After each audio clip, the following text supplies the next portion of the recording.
Yep. You can do the welcome, just brief welcome. You want?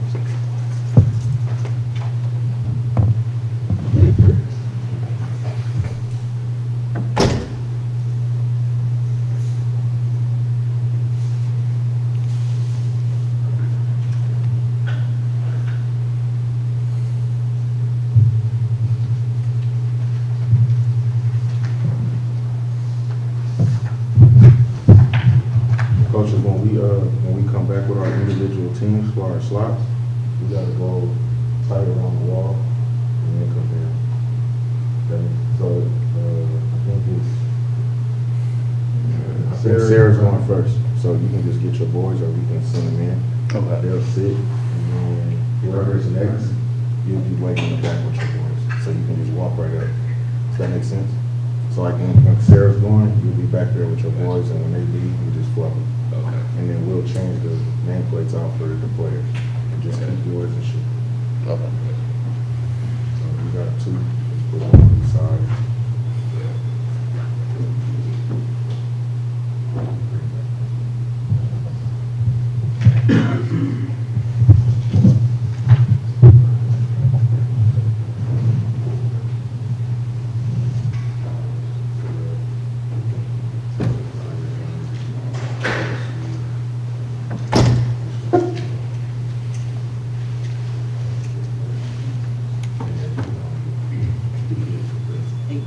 One thing, could each coach go down the line and say how many years they've been at the school and how many stars are back? That would be really helpful. For sure. For the media.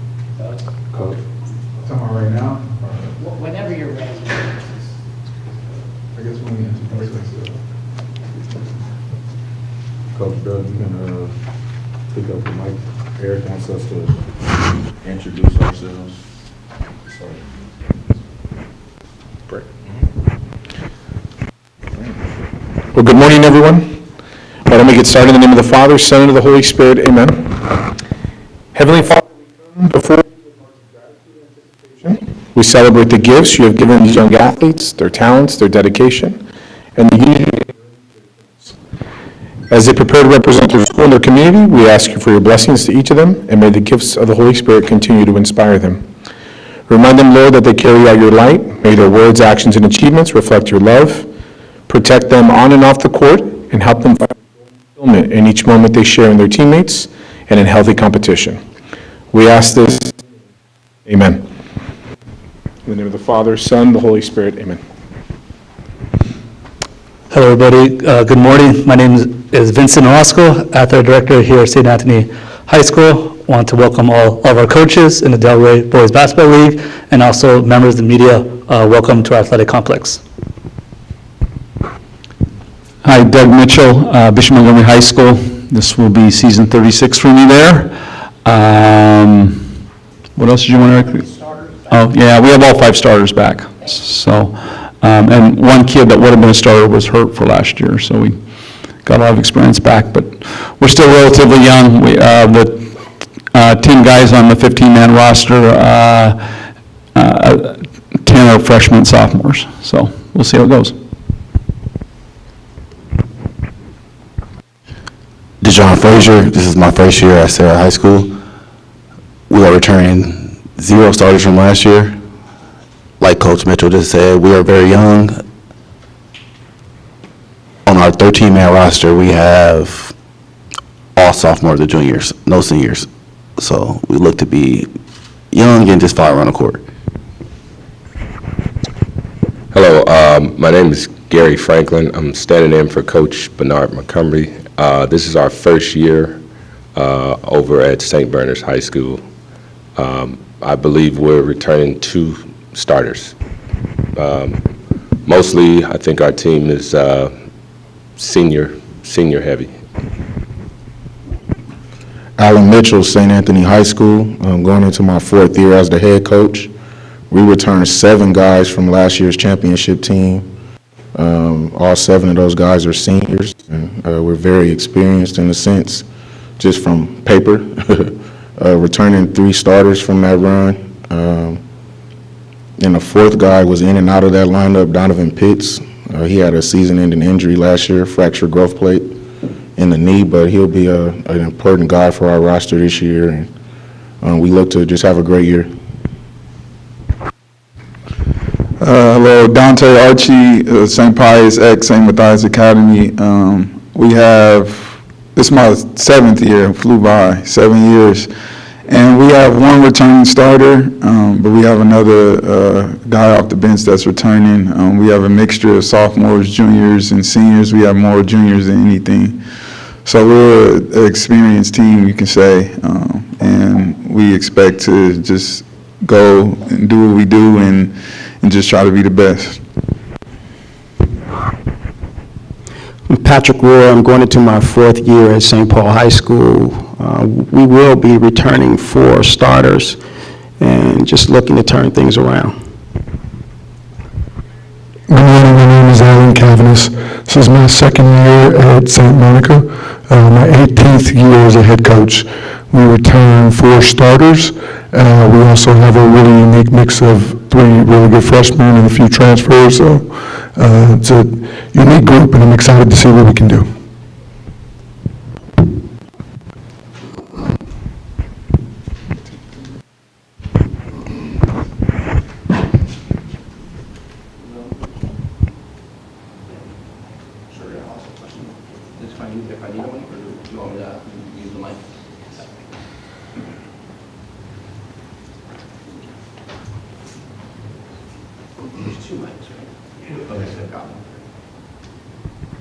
Good morning, gentlemen.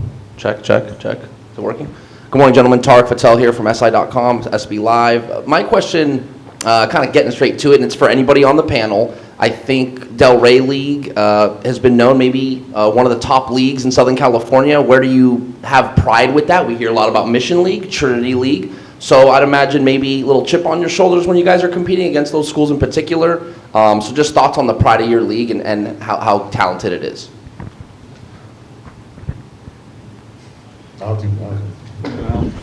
go. Yeah, I know, Coach. You've been here the longest. You sure you don't want to speak on it? You sure?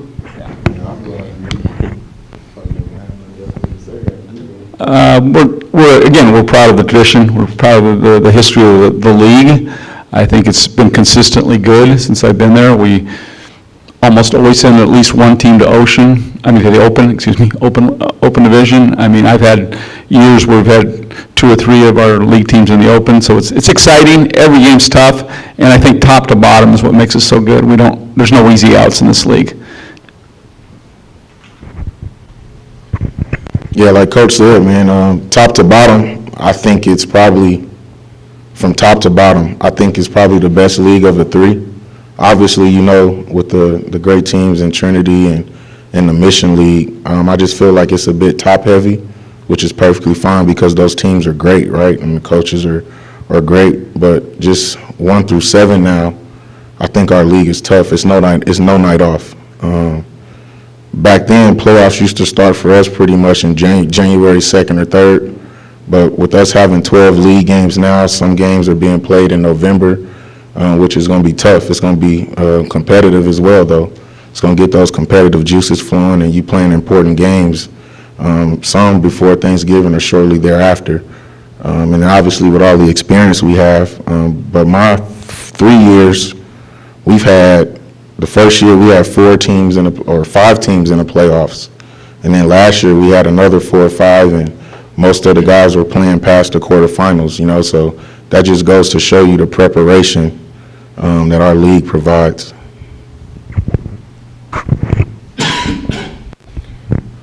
We talk about it being in the, excuse me. We talk about it being in the top 3 leagues. I think for me, one of the things that stands out with this particular league is the coaching. You look down the league, Coach Mitchell's had great success, multiple championships. Coach Archie's won a championship. Coach Mitchell's won a championship at St. Anthony last year, and I believe Coach Pat Roy has had great success at Inglewood. He's bringing it over to St. Paul. In my time at St. Anthony, 3 straight quarterfinals, Division I, Open Division. So the level of the coaching in this league, and Bernard Montgomery as well at Serra, the level of the coaching in this league is, in my opinion, from top to bottom, I don't think there's any league that's better. just because of the success, and it's on paper, the ratio of success that has been had by the level of these coaches. And we did beat Mater Dei and J. Serra last year, so. Thank you.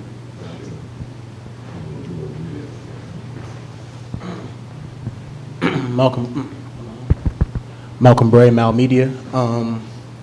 You spoke quickly on playing in November, Coach Allen, and how that could be a test for, new team, or how it could be a test for teams early in the season for Delray League. How do you guys prepare yourselves? This question is for, all of you guys. How do you guys prepare yourselves early to play in these Delray League games and this environments a little bit earlier than usual?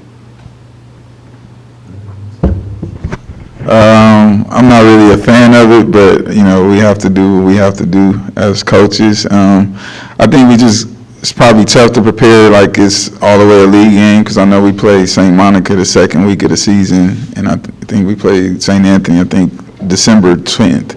So we just got to go in there and just play. It's a little tough to prepare us for a league game, but we just got to do what we got to do and just go from there. It just goes to, it pretty much puts not necessarily pressure, but it puts the onus on the coaching staff, you know what I mean? And how much you can prepare in a short period of time, and also because the games are so early, it depends on how many games those teams that you're playing against they have before that matchup, right? Some guys play a little later, they don't play the opening week.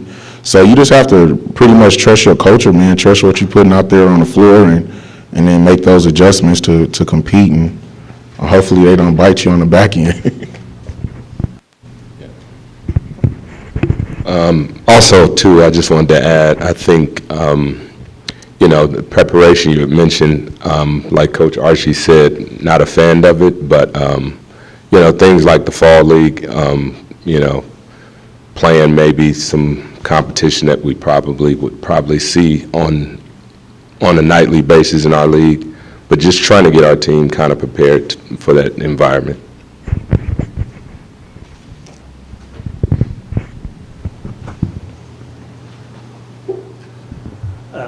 Excuse me, I wondered if you guys can have some general comments and thoughts on what you understand about the new playoff format and how it might create a different atmosphere in terms of, in years past, the veteran coaches, who's in your division, so you could kind of start prepping for playoff games down the road, be it off night, see teams in scout or collect film or whatnot.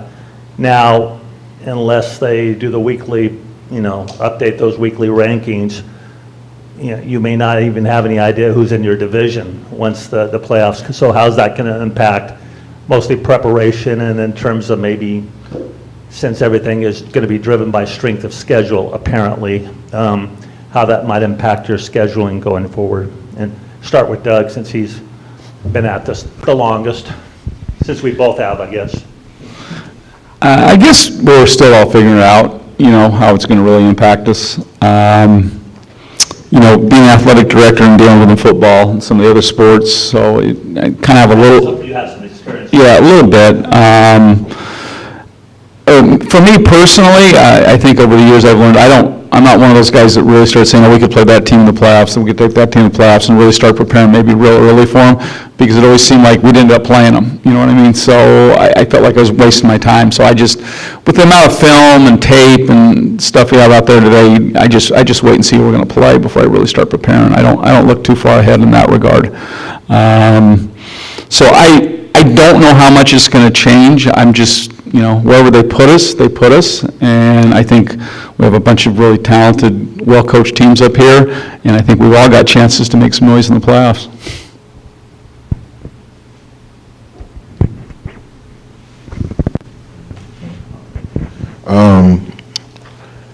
Like I said, man, because our league is so competitive and tough, I don't even think it really matters how you schedule outside of league. So if your non-league schedule isn't as tough as the league is, because our league is as competitive as it is, it'll already make your strength of schedule pretty high, right? And based off of what our opponents are and who they're playing, and with St. Pius playing the type of schedule they do, and Bishop and ourselves and St. Bernard's and so forth and so on, it won't really matter. I think it's the 33, 33, 33, and then that 1%. That 1% is when the playoff bracket comes out. And it is what it is, we'll just have to be ready to go. Patrick, obviously, you've been involved with the old format since, the days when you were a player and it was top 3 teams from the league and there was no real wild cards or everything, and now you've seen the whole evolution. Any thoughts about how this might be a little bit different in terms of preparation, or maybe playing teams that, that you never played before because of how the computer numbers ended up? Well, let me start off by saying this. First of all, just coming into the Delray League, it's been tough for us over at St. Paul. So we don't take anything for granted. So far as going into the playoffs, my attitude or the way I come about the playoffs or the way I approach the playoffs has always been the same for the past, 25, 27 years. And that's it. See who you play, prepare for them, and get the W. There's no room for anything else.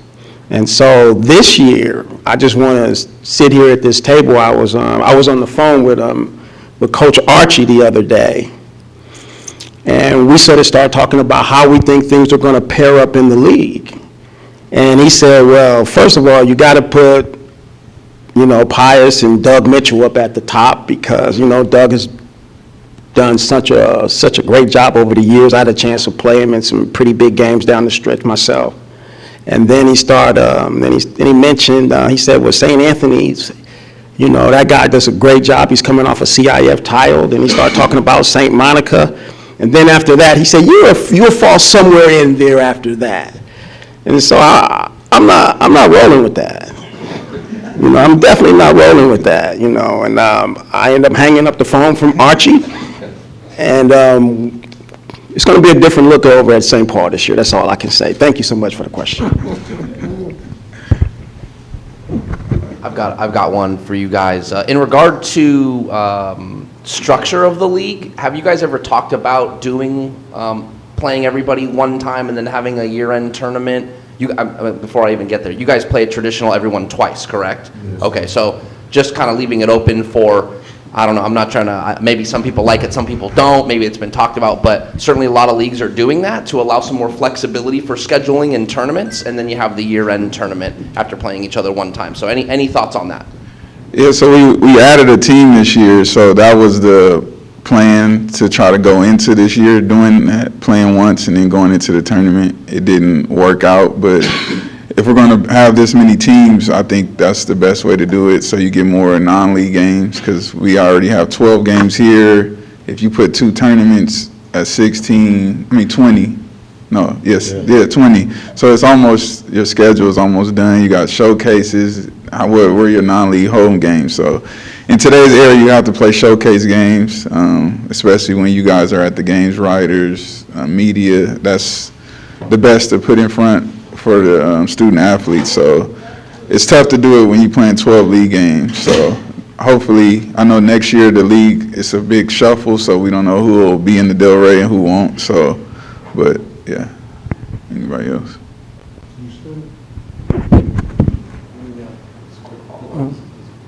Go ahead. Yeah. Kind of a quick question for Coach Frazier, Coach Cavness. So you guys are coming from schools where you've coached in the league below, if I'm not mistaken, Camino de Real. Frazier, you did a great job with Cantwell, rebuilding that program. Coach Cav, you did a great job with St. Monica, and now we're back in the Delray League. Pius also had that transition also. But my question is, how do you guys feel, more or less, going back into Delray League games and, with the environment and learning how to win tough games on the road and, either at home?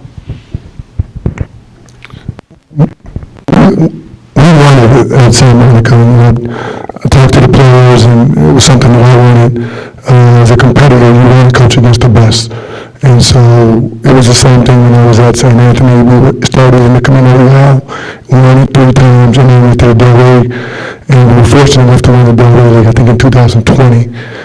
So when the opportunity came to come back, it's how you measure yourself. And like as I said, I feel like this coaching staff, group of coaches from top to bottom, is some of the best in California. So for me as a coach, you want to be able to coach against the best and see where you stack up. And so the only way to find out is to get in the mix.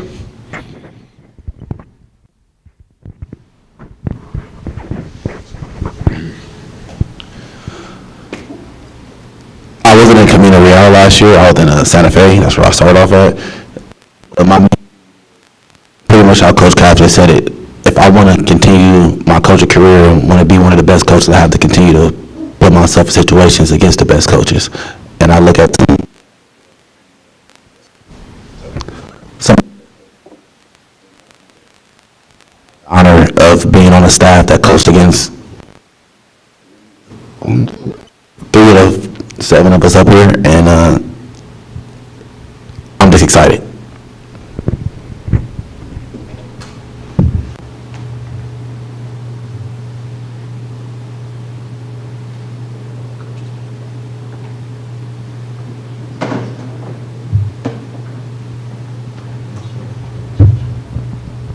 Question for Coach Mitchell here.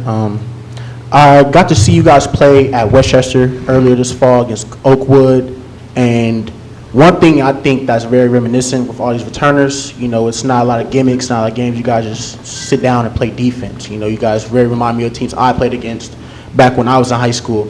So how will you guys rise to the challenge, and more or less the Twins, and getting a lot of players on your team to lock in and focus and just buying into winning first instead of, stats or the extracurriculars? I think that's a challenge for all of us. I think coaching is getting young men to do maybe things they don't really want to do. Defense is hard work, taking charges is tough, like to get run over, buying into a team concept. I think that's what we're all about. I think that's why these coaches have all been successful and we've all built good programs, because none of us up here is really a gimmick guy. We're coaching, really sound basketball and trying to get our kids to play really hard and play really well together. I think that's what we're all doing. So that's the goal every year. It's nice having guys back, but that they have to get better. And unfortunately, I think for my group, they did. I think everybody did what I asked them to do and took a big step forward. Just having guys back doesn't necessarily mean your team's going to be automatically better unless they make the commitment to improving. So I think they all did. So I'm excited about this group. Still a little on the young side, but I think we have 3 seniors, and they're all good leaders, so I think they'll help set a good tone.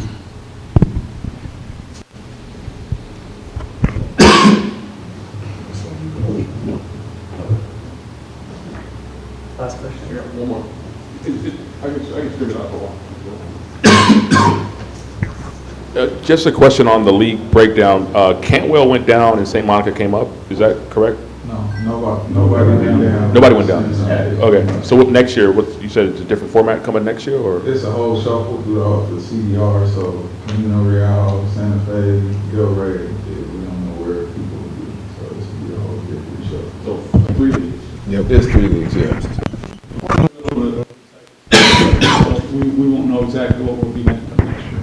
That's across all sports. Yeah, across all sports. Football's a little different.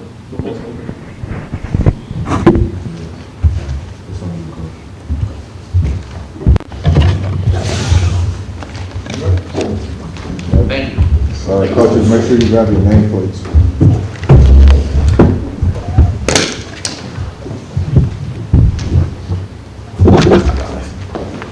I'll get it. You just shift your stuff. You got 2, right? It'll be 1 more. According to the schedule, No, they changed the channel. You got to make sure you show them.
Anybody need a copy of the anonymous schedule?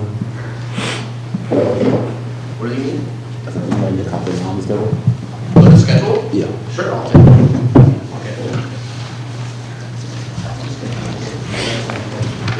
Yeah, that's what it is. Thanks.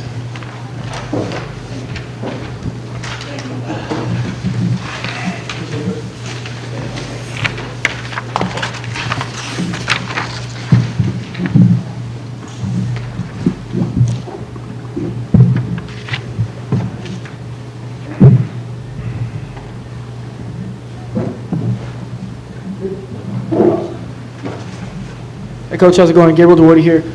Coach, when we're talking about, the history of the coaches standing before you, obviously this being your first season at Serra, I mean, talk about, what it's like going against, or what it feel like going against, guys who have won championships recently, guys who have lots of wins, lots of tenure in this league, and with you having basically a brand new squad here this year. Talk about a little bit what that's been like.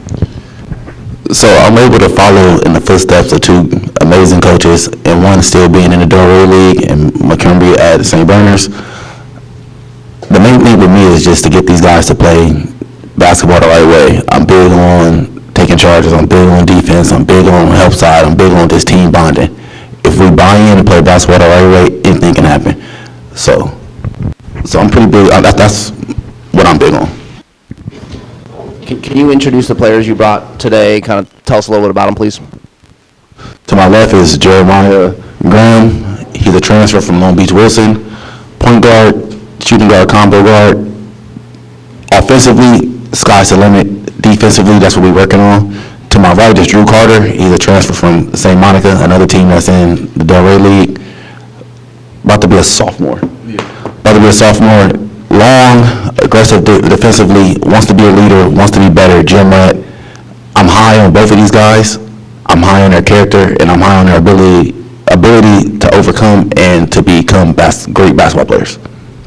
This is for Coach Frazier and both players, so if Coach Frazier could address this first. Talk a little bit about, I guess it's been 2-3 weeks, couple weeks when Coach Taylor stepped down. Talk a little bit about the transition and, the initial shock maybe, then the transition and how you guys have adjusted. So, first thing first, when it came to me and I was able to meet with the administrative staff and to be blessed with this opportunity, the main thing, the easiest part of the transition was I was already a part of the staff, and these guys already have a good relationship with me, and I was able to keep two other members of the staff along. So the transition went very smoothly on that end. The hard part was just, getting the parents and the kids just to buy in to the change and the new coaching, not the new coaching style, but the coaching style that I'm bringing, which is a more fast-paced coaching style. For me, the transition-wise, it was easy. I'm just worried about playing. Whoever the coach is, I like Derek and Dejan, so it don't matter for me. I just worry about playing hard and doing all that. It was a pretty simple transition. I'm just worried about getting ready to play, ready for the season. John, what's your background?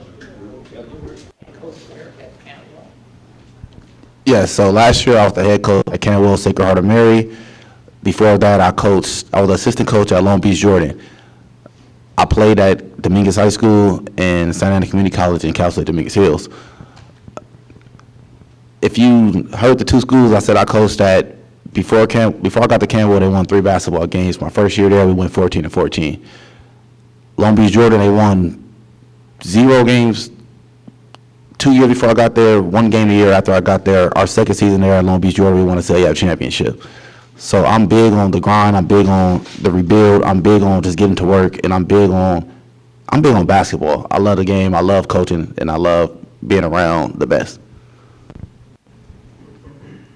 Question for you, Coach Frazier. Mentioning your background, you know, Dominguez, being from the Compton area, Compton and Gardena are very close to each other. So with that in mind, how does, you know, stepping into a role at Junipero Serra help with how you are with AAU and recruiting and getting kids into Serra and playing basketball under you? I'm from Compton, California. I live about 10 minutes from Gardena, so it was an easy transition on that end. I coach AAU All In, formerly West Coast Elite, and whoever comes and wants to play for us, we go take you in. I'm not a player. I'm not a coach that cuts players. If you want to play, if you're committed to the grind and the work that comes with playing basketball at this level, the Delray League, then I'm all for it. Coach, the nameplate here, that's how it's spelled. I just want to make sure sometimes that's correct. Yeah. Capital J. That's yeah.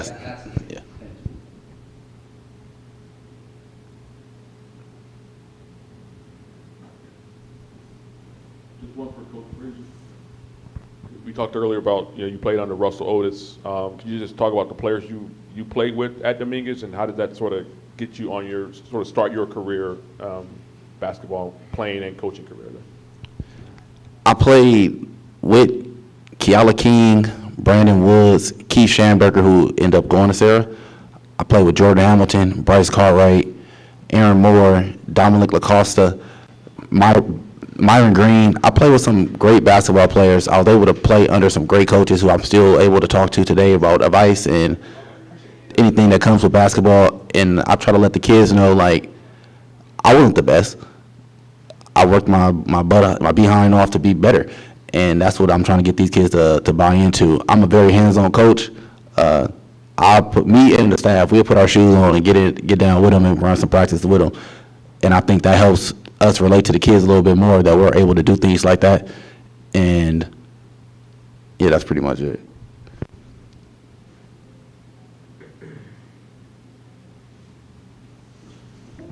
This is a question for Jeremiah and Drew. What's it been like for you guys, coming into a new situation and trying to develop that chemistry right away with the new team? Yeah, it's definitely been a challenge. We're still learning to play with each other, but I think every single day in practice and our fall league games, we got better and better, learning how to play with each other and just knowing our strengths and weaknesses and how to win games and all that. Yeah, I'd definitely say it's been a challenge. I'm coming from St. Monica, being on VAR, but getting little to no minutes. Coming here, looking to be a leader, be one of the best players on the team. It's definitely been challenging, but we're ready for any challenges and any adversity. What year are you? Sophomore. Both sophomores? Junior, sophomore. Yeah.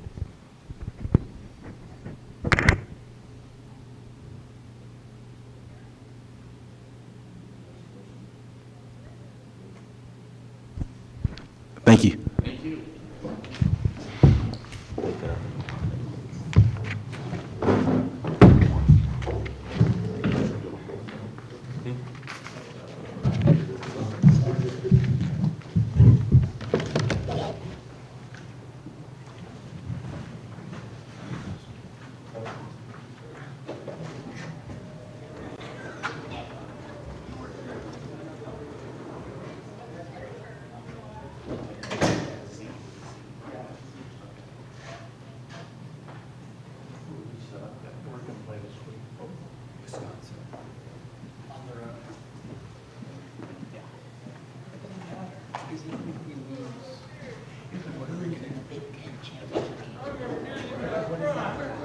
It doesn't matter. It's like Australian league football. You're gonna have to play out, we're gonna play them again. Right? Ohio State, we're gonna play each other 3 times. save some plays for the game that really matter. You mean you shouldn't have thrown The guy from that touchdown Boise, to the the guy from defensive Boise, lineman last week? the guy from Boise, he'll for sure. James? He'll end up being top three. I think Travis on it. Yeah, that's the kind of winner. What was the discussion until the last? Next go down. If he doesn't get in here. Can we talk about your son? Back to the old days?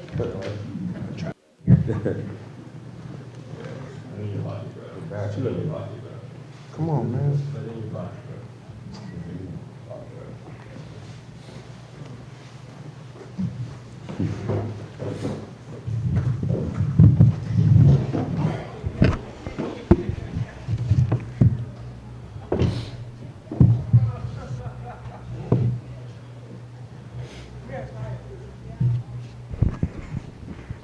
First off, good morning, Coach Franklin. Good morning, you two, Palmer and Caleb. It's an honor, always, to ask questions to the former school I went to and played in this league for. But my question, for Coach Gary and for both of you guys, I spent some time with you guys in summer, and you guys meshed pretty well. But how, after the fact, how have you guys been able to, grow as a team and make it a team aspect in all sports of winning and more or less kind of taking the load off a few players?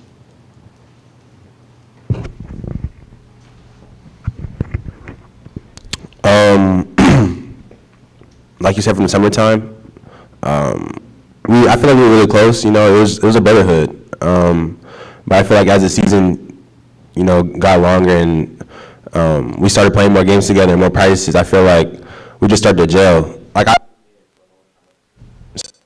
That this is the closest team that I feel like I've been on at Bernard's. We all get, and I feel like that starts off the court, and like I said, just we've been going hard in practice, going hard in games. So I just think that that's a testament to that. But Yeah, and to kind of like piggyback off what you just said, we're always hanging out off the court. Always hanging together off the court, always talking to each other on the phone, just on the game, just playing with each other, like just having fun with each other. That's really how close we are as a team. That helps us on the court too. We understand each other, we trust each other. It's really a big thing for us, really.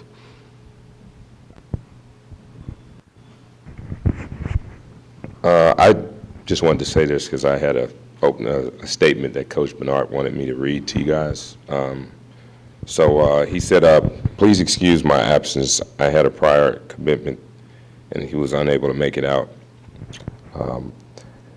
He said he didn't have any opportunity to thank Serra publicly, but he wanted to thank Serra and the Serra community of giving him an opportunity to continue the legacy that Coach Hurt left behind. He said his journey as a head coach at Serra, he's very grateful and thankful of. He said that I'm proud and accomplished to build. Turning the page, he feels like amazing home. He made it back home. Having an opportunity to return to his alma mater is a blessing. And I'm excited to have an opportunity to build with these young men and the staff on the strong foundation that Coach Tony Bland left behind. Thank you. He wants to thank St. Bernard's administration, Mr. Yeezy, Ms. Jackson, Ms. Roberts, Ms. Howard, for trusting in the opportunity that they gave him. I've been in the Delray League his whole career. I am excited to usher in a new chapter and journey. We are excited about the upcoming season and have an amazing coaching staff and a team led by Caleb Verscher and Josh Palmer. Can't wait to complete the toughest league in the state. I've got a question. A little housekeeping here real quick. Caleb, how tall are you? 6'2". And Josh? Say around 6'3", 6'4". Returning as arguably maybe the best backcourt tandem in the league. Coach, maybe you can piggyback on this too. Just coming in, you guys had a good summer. I think people ought to expect out of you guys coming in, both seniors, correct? Yes. How do you guys play well off of each other, having gotten to know each other and play over the summer well together? I think it started from when we were younger. At our grandma's house, we were always playing one-on-one, so I feel like we really learned each other, understand each other, how we play. And that really helped our chemistry. It's just strong. Yeah, kind of like what he just said. Like a lot of people don't know, me and Josh are second cousins. We, grew up together. Around him my whole life, not just it's a test.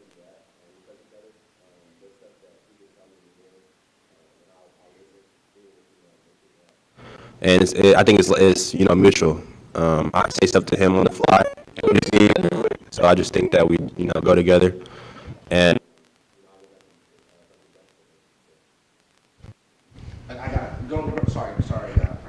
Growing up together, do you guys? Okay, so you guys are that close. Do you guys get on each other quite a bit? Oh, absolutely. Sounds like you guys alluded to that a little bit. Oh. But that's kind of a good thing. Can you talk about that sometime? No, yeah, absolutely. Like I said, he's probably the toughest on me on the court as teammates. He knows how to strike my nerves, but in a way to get me going. And I think it's mutual. I know how to do the same for him, and I think that makes us who we are today and why we play so well together. And it's gonna be a reason why we do big things this year for the league. So, and with our team. Joshua and Caleb, the fact that your family and grew up together, was that probably as big a reason as any that, obviously you had a lot of options when Coach Bland left in terms of, moving over somewhere else for a senior year, maybe a strong team that needed to guard. The fact that you two had that relationship, is that one of the reasons why you decided just to stick it out and go 4 years at Bernard? Yeah, that's a big reason. I feel like we wanted to end our senior year, our whole high school career together, and play with each other. So yeah, that's the reason I didn't leave. I'm pretty sure it's the reason he didn't leave too. Because both of you, let's face it, these days, guys don't need to find a lot of reasons to up and move, especially when, any number of schools that might be open division type teams that need a guard. You guys would have fit a big hole for a lot of programs. Yeah, and for me, it was about family, and it was about loyalty. I'm a big family guy, and I've built a lot of relationships over the years with Bernards that I didn't want to, cut short just for a year.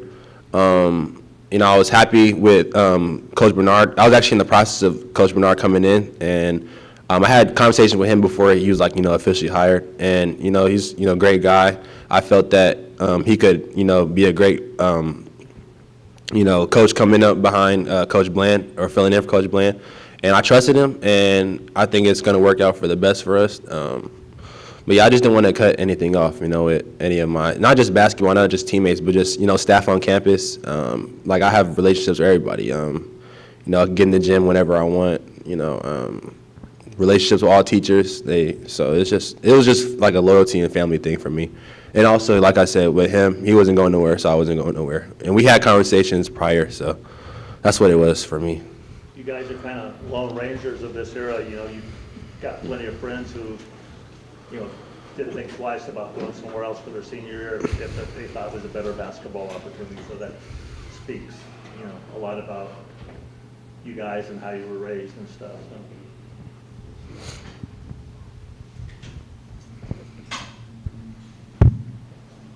Now, you guys know a lot of guys who've been at 4 high schools. There's that too. Man. A question for both of you guys. Since you guys are, seniors, how has the leadership role developed over these 4 years for you guys?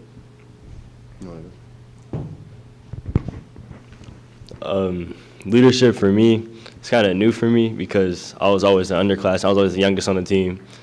But I feel like I've stepped into that role really good. I can talk to my teammates, they'll respect it.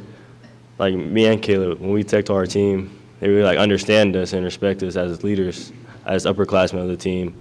So I feel like our leadership role is going great right now.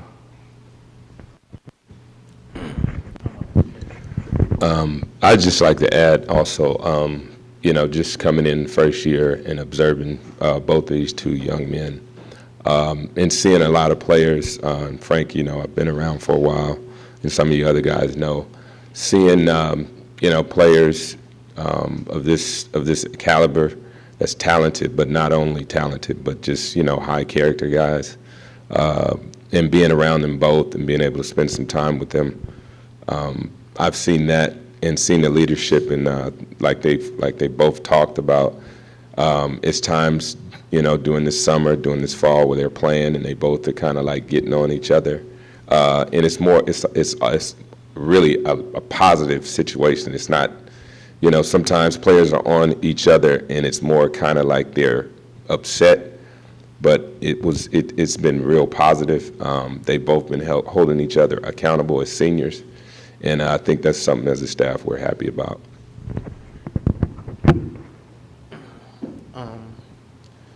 To speak to the culture, to what you guys grew up in and at Bernard's, and to hear that you continuing it is definitely a plus side for not only the school but for the league, because it was a time where Bernard's were in this league and competition wasn't always the biggest thing, and just to see that you two are taking it to the next level with culture. How do you guys plan on instilling a lot of this culture into leaders next year, like Brandon Granger, or a lot of underclassmen who are trying to grow up in this program with a new coach? How do you guys plan on instilling a great culture? For me, it's just about toughness. I feel like Coach Bernard, one thing you can't argue is that his Serra teams weren't tough. Playing, I've been obviously playing them 4 years. They were always tough to play, and I just think that he just did a great job bringing that over to us. And we've always played in a tough, and Tony Bland was tough. So it's just the environment we've always been competing. It's always a dogfight. It's always competition, and we're always playing as hard as we can. So I think for me, it was easy. It was an easy transition to and also going back to the last question about leadership, it's just a testament to carrying it over to next year and making sure that guys are, they embrace being tough and not just, doing it just because. And I think that's what's going to take us far this year, just us being tough. Caleb, I know you committed to UCR. Congratulations on that, by the way. Thank you. Is that something that you wanted to get over with, before the season started, or was it just, like you committed because that was what you felt like doing at that time? Well, in the summertime, I was telling people that I wanted to, know where I was going before the season really started, because it just takes the extra stress off of you and extra, pressure. So for me, for that to, really, fall into play, and for that to really happen, because it's hard nowadays, to get a Division I scholarship as a freshman coming in. But I just think that, first of all, nothing is possible. Nothing's possible without God. Obviously I was praying every day, put in the work. I just put my head down, really. I just, put in the work every day, trust that, he was going to open up a path for me, and he did. And now I get to, and also use it as not just for me, but for other people, I get to use it as a, motivation to show my teammates and the people around me and people that play other sports at Bernard's that, you can do anything. It's just a little work, But that was the biggest thing for me. And to answer your question, I was happy, with Riverside. The coaching staff, they were great, recruiting me. They had been on me probably the start of the summer, maybe. And they were recruiting me the hardest. And I feel like nowadays you should go where you feel they treat you, the best, instead of just for the name. So, that's why I ended up making the decision to go there next year.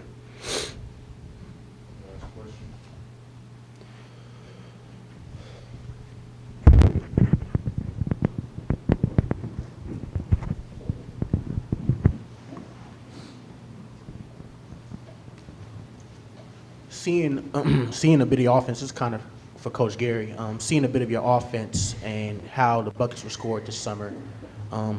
How do you approach games with knowing you have two really good guards sitting next to us, but the third guard, Brandon? How do you guys approach games trying to go offensively and defensively when getting ready for the season with a 3-guard tandem like that?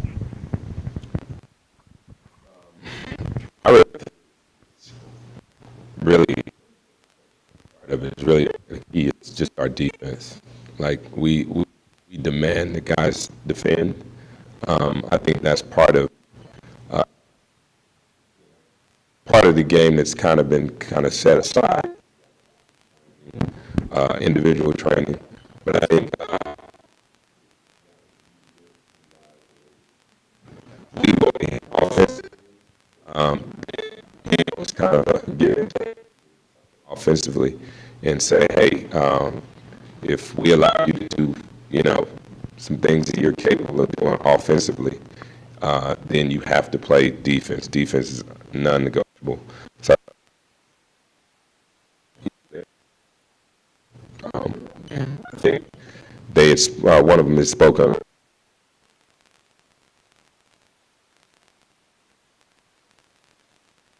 Guys interact off the court, so I think that also adds.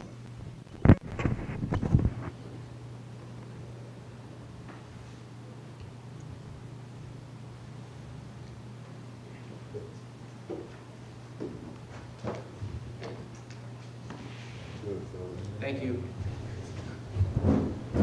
Thank you.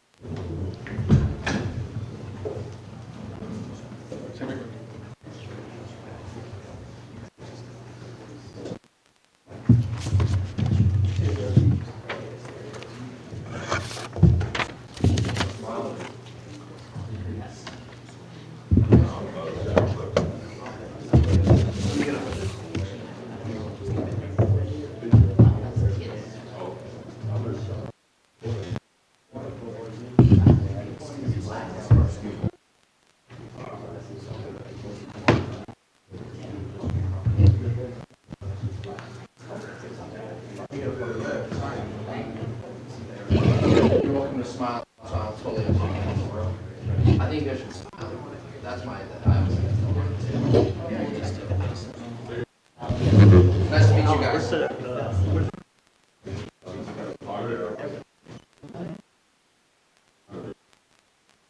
Let me see.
Coach, you want to just introduce who you brought today? Yes, sir. Just kind of get us rolling. With me, I'm gonna start from my left and go to the right. I have Haynes, started second year with us. He came in from Lakewood last year, and he was kind of thrown in. It wasn't a kind of. He was a pivotal part. I think we probably have 4 forwards, and that's 6'5" last year. And he did. He had and then this year, just coming in, just put a little bit more on his plate. Put a little bit more on his plate to make it.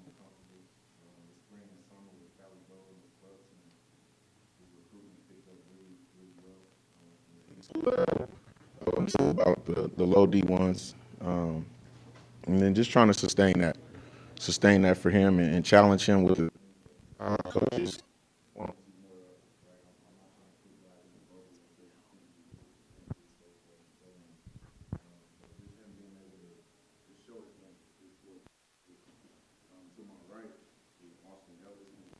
In our program,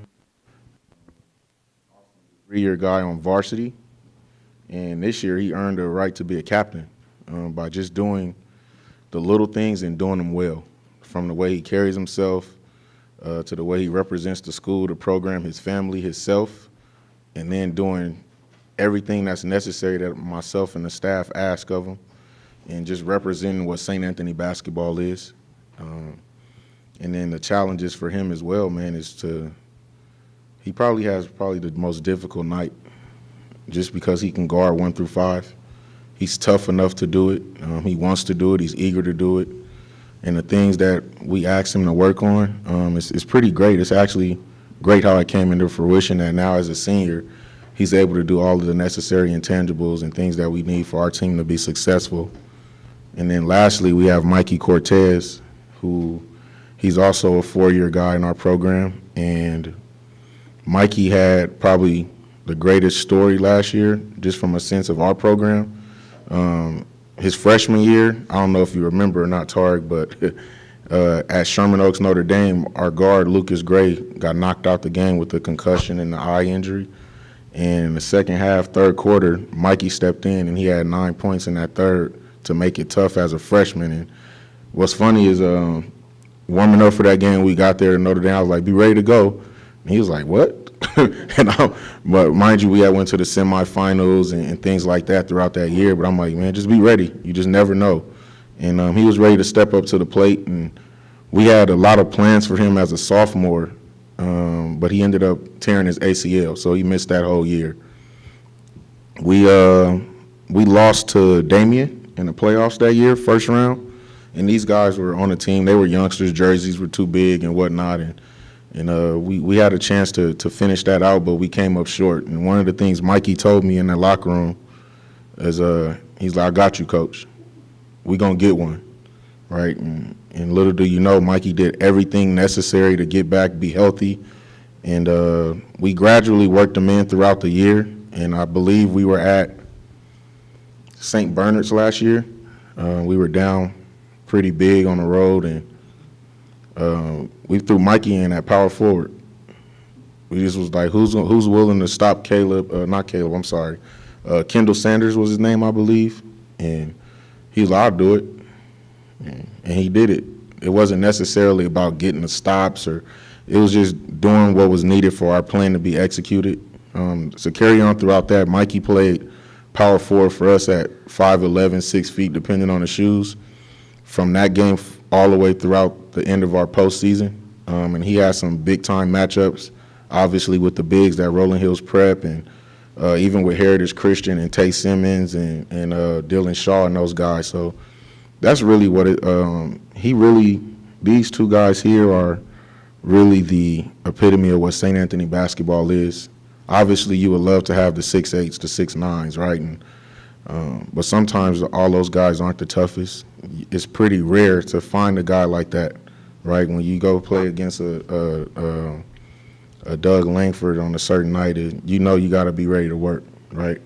And things like that. So just having these guys willing to step in and do it at any time, and even for Amon, the challenge for him too is being able to guard 1 through 5, because when you get to college, you're not going to be a power forward or a center.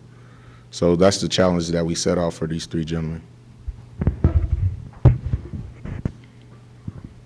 Question for you, coaches. Okay, I saw 7 returners, 3 returning starters. Is that correct? It's about 3 to 4, but Okay. 3 consistently. Is one of the challenges, I forgot which coach it was now at OC Media Day, but he said one of the biggest challenges was, man, I got to coach a bunch of guys that already won a CIF title last year. Mm-hmm. So kind of what's been the message for these guys knowing it's a new year, last year was last year? What's that challenge been like for you as a coach? For me personally, man, it was a bit different for me. My off season, I've been coaching for 14 years. This was my first off season. I didn't do anything in the spring or summer, obviously until June when we started prepping for Section 7 and whatnot. I lost my father last year, So once that happened and our season concluded, I needed to take some time, man. And my boys just, luckily they didn't stop working. Amon had lost probably about 18 to 20 pounds. He got real lean. Austin had continued to work on his game. Mikey was just ready to go because he had missed so much time. And also with Darius Williams, our point guard, he was an all-league guy last year. Justin Blair started a couple games for us. And those guys were just ready, man. They were ready to go. I let them do their thing with their club teams. So it was also a fresher breath air once we got back to each other. The biggest obstacle we had was we didn't have a gym. Our gym was shut down Memorial Day weekend all the way till maybe the middle of September. So we had to find ways to get it in. And we had to learn. They didn't learn it in practice. They learned it on our first game. I think it might have been at Marina. And I forget who the opponent was, but they were ready like it was the championship, obviously. And I just told the boys, like, man, you're no longer the hunters. You know what I mean? You're the hunted. And they had to see what that felt like. And they did. And we just had to just recalibrate. It's just as simple as that. And just lock in for another year. There's still a lot of goals that are set out for us to achieve and for them to achieve with their own individual selves.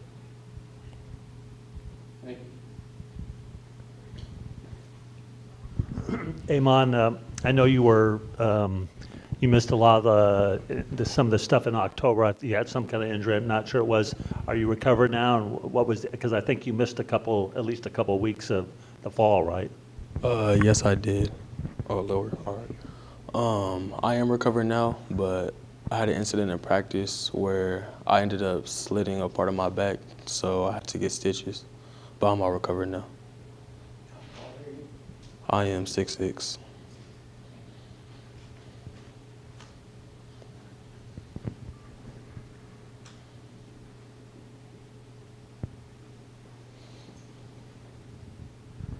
Yeah, and Coach Mitchell, talk a little bit about, you talk about coaching guys who won a title. Obviously, you gained a guy who won an LA City title, and Jay Sean, talk a little bit about his transition to, your style of play and a lot of veterans around him and stuff.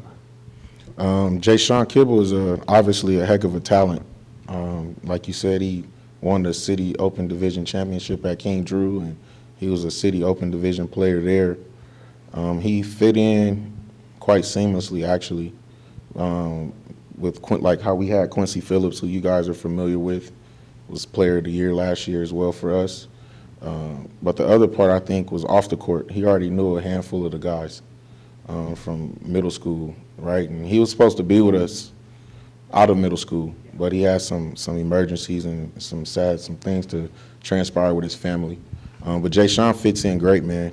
He's obviously still adjusting, and I think we might have spoke on that at our event in September about the adjustments when you step up with levels, right? But that's our whole team. Like, we have 7 returners, obviously the 3 guys who are used to starting 4 occasionally, but it's all new roles. So that's the challenge right there with wanting to still get a title, right? With the exception of a few of these guys, the others were just role guys. Get this guy a breather, get that guy a breather. So it wasn't too much on their plate for a couple of them. But now it is. Jay Sean Kibble will be on the sit-out period. So the challenge for him right now is, this is obviously going to be his first time sitting out. But can you still come? He is going to sit out. Yeah, he's going to sit out. So December 27th, right? Sadly, I don't know what happened to the 26th, but yeah. Yeah, lost the whole freaking game. Right.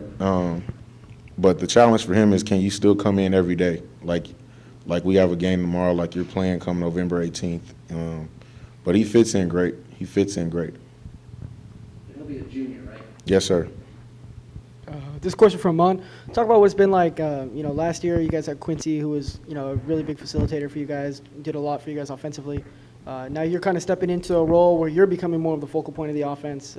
What's that transition been like for you?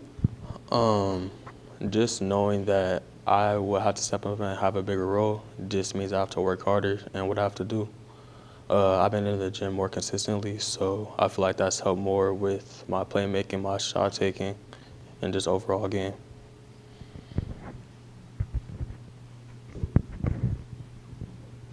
I gotta ask one real fun one. Has anyone told you you look just like Trenton Flowers?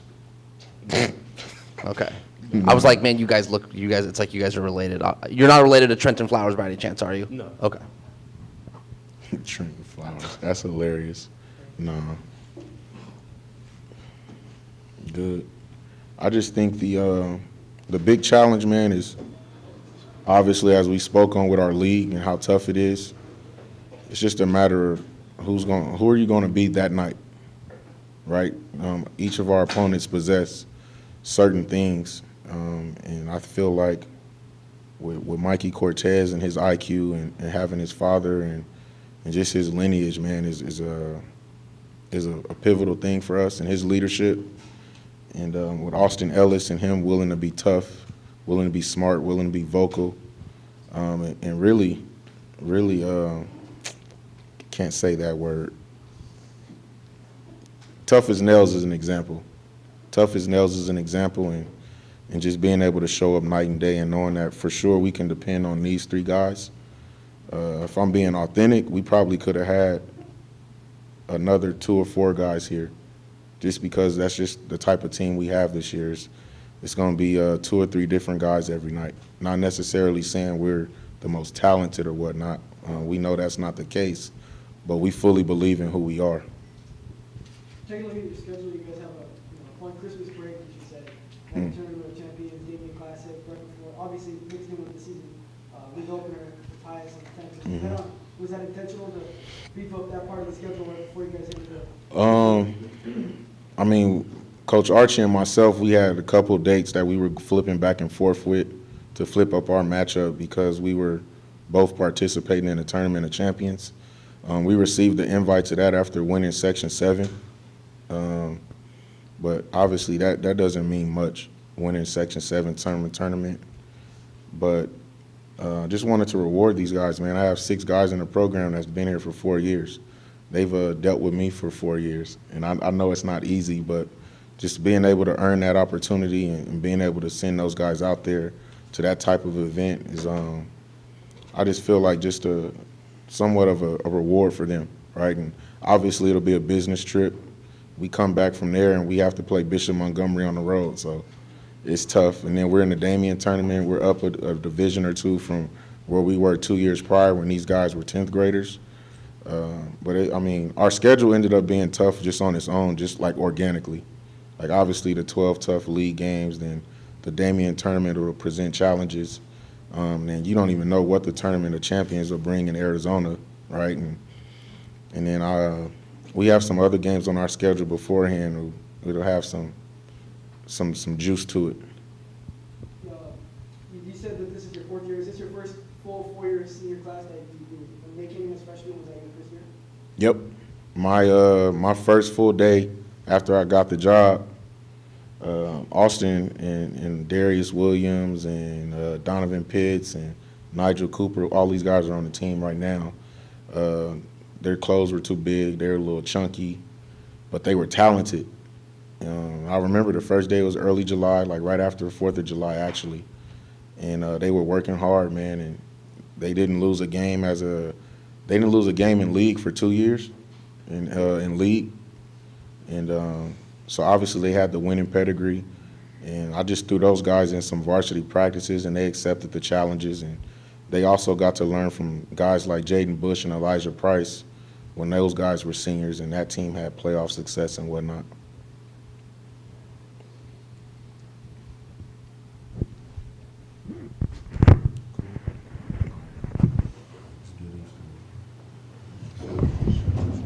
Thank you. Thank you, guys.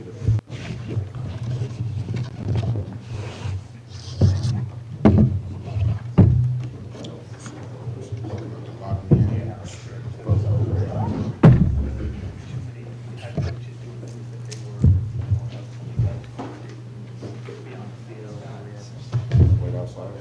We got to do the pictures out here.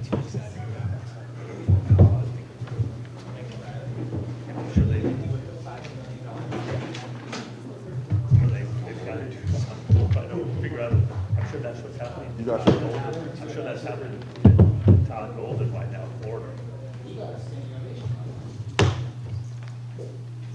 Florida, how you need to know. You know what Trent Flowers, who's Trent Flowers? I know exactly who it is. That's why I laugh. I know exactly who it is. That's perfect. Good? Mm-hmm.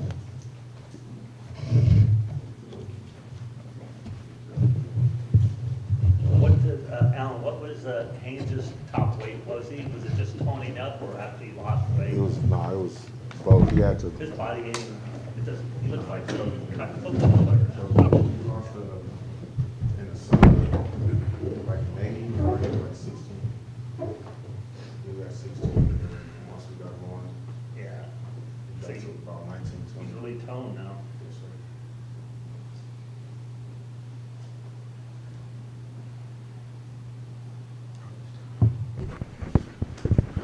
sir. I'll start right here. We have Amari Cuff. He's a sophomore. Last year he played sparingly. He played behind Tyrone Riley, so he was practicing against him every day. So now this year is and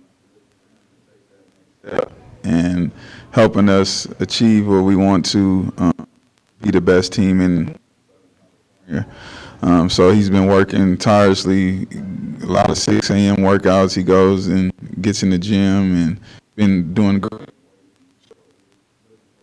from him this year. And next to him is we have Saul. He's been in the program for 4 years. I still remember the first day that he was at school. Told him, like, hey, you're going to be on JV, but I'm going to have you play with us in the fall league. And he played with us in the fall league and never looked back from that. He's been varsity for 4 years. So he's, if there's anybody I ever coached who I would have to say would be the warrior of St. Pius, it would be Saul Anaya. He works harder than anybody I've ever seen. He's in first in all the running we do. He's our toughest guy. We put him against 6'5" guys. Last year he guarded Ariza. When we had to make a comeback, he'll guard your point guard. So he's just everything you want your whole team to be. If you could wish for that, it would be for Saul. Douglas, he's our senior. He's our biggest returner coming back. He's our best player overall inside, and he's actually now he's doing a lot more stepping outside. So now he's really he's not our center anymore. He's our power forward. So he's getting a new look because he has to. College, he'll be a 4. He's not a 5 in college. So we have to prepare him for the next level. And he's a breath of fresh air. I remember him and Saul, they was in the same class. First year for Tyrone, he was the COVID year, so we played 10 games. It was all wacky, and I didn't know what we were we didn't have nothing coming back besides Tyrone and one guy, and then I just had like 5 or 6 freshmen just come. We were just that young team that year, and since then we wouldn't look back. I don't know, without those guys, will we still be sitting here today with this program? So they're a big boost. Doug is a big boost to us, and we're looking for a big year. I know everybody was in kind of like Tyrone's shadow, but now it's their time to take over, and I think definitely that will happen.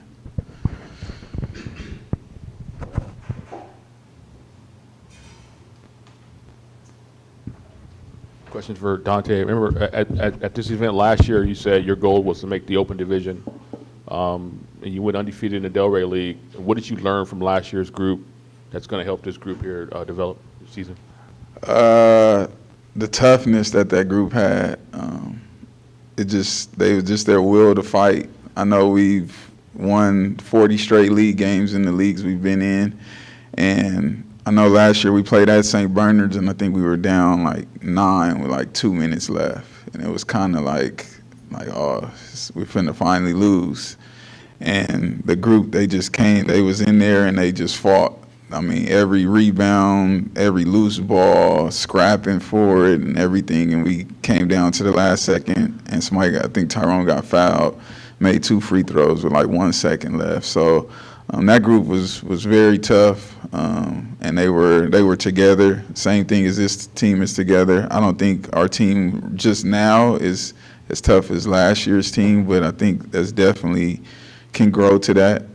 We have some new players, so it's a lot of, they have to learn it. Last year we had mostly returners, so they've been playing together. So definitely the toughness last year. Last year we wanted to get to the Open. This year we want to win it. We had a chance to win it last year, but this year is just to win it. Dante, talk a little bit. I think you've got 5, 6, 7 transfers. A couple of them who were with you kind of early in the summer, and others who came in later. Talk a little bit about their transition and how many of them actually will be eligible right away. The transition is definitely different. Our program, we do it's a lot of hard work, a lot of running, a lot of intensity, a lot of talking, and that's just stuff that not everybody does. So the transition is tough on the body, especially when you're not used to doing all the running, the weightlifting, the practicing. You'll start seeing little small injuries pop up just because they're not used to it. So other than that, the transition has been good on campus with each other. It's been great. I think we'll have two transfers that'll be sit out, and the sit outs will probably they'll be Zion Willis and then Jaden. Jaden's been with us since last spring, but those two will be So he has to sit. yeah, they'll both be the sit out periods, and then everybody else will be eligible right away. My question is for Doug. When Coach talks about toughness and how tough the team was last year, you were also a focal point. So how do you carry over and kind of permeate that tough team? Give us some examples of bringing that toughness to this year's team as a senior. This year, just an experience talking and running and just being someone to like motivate and show like the new coming guys how it's done.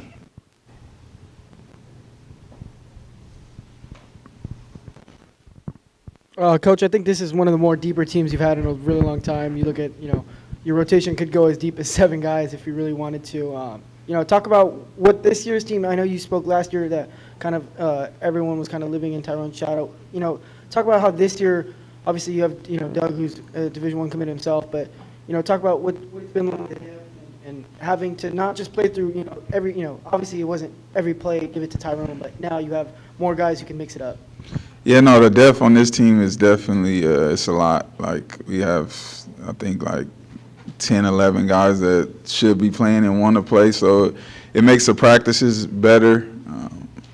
So we're very deep and we're very versatile. We can play big, we can play small, we can kind of play any kind of style. So our bigs they can run up and down the court, and they can move, they can guard, we can switch everything. Even with our 6'10" big, he can guard perimeter guys too. So this team is another team like I've never had. Obviously, I think this is the most talented team. Will it be the best team? That I don't know, because last year's team was gritty and they didn't give up. So this team has more talent than last year, but last year's team was definitely different, and that's where the toughness and the communication comes in. But this team has a lot of talent. It's just, will it show? I don't know. We'll have to wait and see.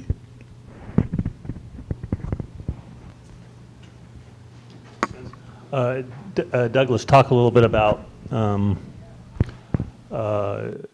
going from West Coast Elite to playing for the Soldiers in the spring and summer, and talk a little bit about not only playing with Stokes and AJ, but then all the great players, especially guys close to your size, like obviously the Boozers and stuff. Talk about what you gained from that whole experience in terms of either skill-wise or confidence-wise, and things that will help you and your team your senior year. making that jump for me was, just going out there and, like what my parents always say, iron sharpens iron. And, it was a challenge at first, and I just had to keep working towards it.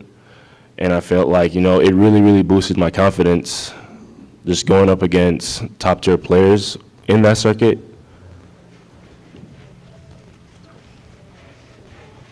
And then one other thing, talk a little bit about what's the latest on Harvard situation? Is that still a possibility, or are you committed, or are you kind of just waiting? Or? Yeah, I'm committed to the admissions process, and yeah. So you're going through all that whole. Yeah, so I am. You got to jump through a lot of hoops to. Yeah. Yeah. Is that something that, when you came to the U.S., was that kind of in the back of your mind, maybe a school, not just the basketball part, but in terms of the academics, in terms of. Not really, but I mean, I was always in tune to school. I mean, something I always liked, and once the opportunity came up, I mean, my family and I, we just looked for like the bigger picture and like the benefits of Harvard. So you're gonna hope Robert sticks around for yourself. Yeah. NIL, baby. Last question. Coach Archie, so what's it like to have the most famous person from Belize on your team? It's great here, but it's even better when you go there and see it. So I went last summer when he was playing with his national team, and it was crazy and wild, and for him to be at this young is one of the biggest stars in Belize. It was great. So he's sort of like the LeBron of Belize, or what? Yeah. Well, they treated me like I was LeBron, so he must be Kobe or Jordan or something like that, So, it was great, though. It was great to see different. That was my first time out the country, so it was great to see that. And, it was, you learn more about him just being out there and seeing things, how it is. It's a real laid back country. Did you get the feeling that a lot of the people there are aware of his success he's had? Yeah, no, most definitely. It's on the news and stuff like that. So it's and his dad owns a basketball team in Belize too. So it gets around, and so that's why I see how he's so laid back when I'm on him and telling him to go harder, and he's like chill. So you see it when you see his country. It's like they're all just. It's a lot of water out there, a lot of chill, a lot of sand, so it's real surfy, chill type stuff.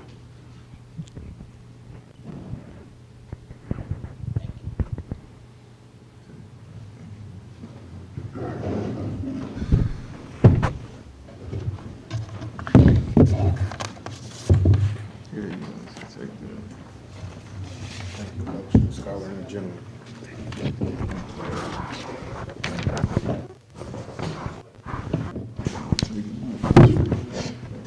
As soon as I give you a compliment, man, start stealing. That's right. You want to take a league picture like we did last year? They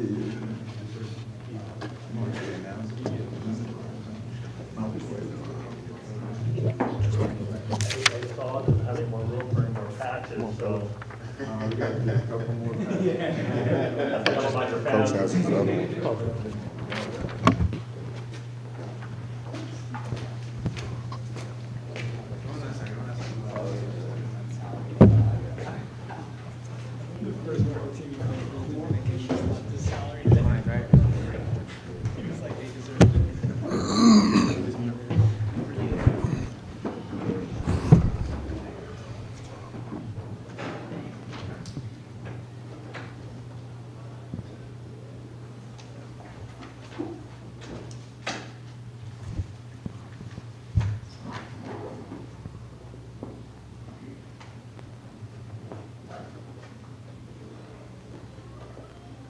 Coach, you have a brief introduction on the boys that are with you.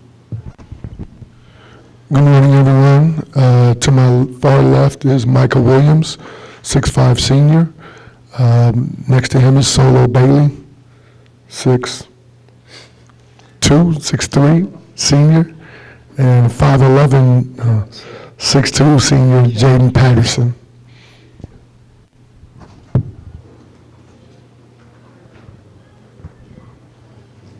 Coach, can you, I mean, I don't, a general kind of prognostication on not necessarily what exactly is going to happen in the season, obviously, but the talent you have. What's the best way you feel like this team is going to play? Kind of when we come watch a game, what are we going to see? I guess is a better question. What do I hope we'll see? That's the best question. I hope we'll see guys competing at a high level, playing very hard. This group is much more athletic than the group that we had last year, but it's a new group. And so, you heard Coach Archie with the last group talk about, the talent versus toughness. I'm really big on toughness as well. And so we're developing and still in the process of building that culture for our program and our team. It's something that we understand, but it is a process and it takes time. So I'm expecting, the standard is to compete at the highest level and to play hard. And that's what we're working towards every single day. What about Solo's transfer status? Is he going to SOP? Is he going to be eligible? He'll be eligible right away. Thank you. Mr. B? He's eligible? Yes, yes.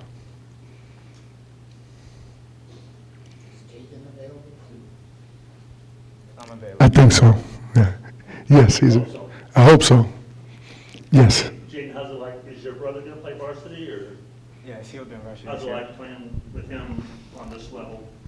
I think it's really cool to just be able to share the court with him. I think he does stuff that's kind of similar to me as well. So it's kind of nice to see him flourish. Not only as a basketball player on this level, but obviously as a high school student. Yeah. Things it's real nice because I didn't get that with my older brother because we went to different schools.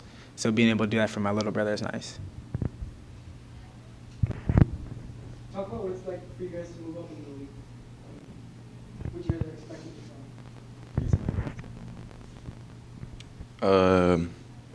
Really just moving up from last year's league. Really just looking forward to just, every game. Just every team in the league is really good, so we're gonna have to bring it every single game, and yeah, just every night. So we'll talk a little bit about you were at Crossroads with some good teams for 3 years. The players talk a little bit about the transition to Coach Cabinet's style and what you hate. I feel like the transition was not difficult. I obviously had mixed feelings about it because I have a lot of friends and I still have a really good relationship and good rapport with everyone at Crossroads. And my Coach AD, I went to lunch with him the other day. And it's just really good to have so many good people in my corner. I kind of was nervous about the transition, but I feel like these guys have made it really easy for me. But to start the school, we had to run 5 miles every day for 2 weeks, so that was obviously an eye opener. But I feel like that'll give us an edge, and it'll make us a lot more tough than other people because we have to do things that not even we like to do, but we do it because we love the game, and I feel like the transition will make me better as an athlete and as a person. Why do you bring?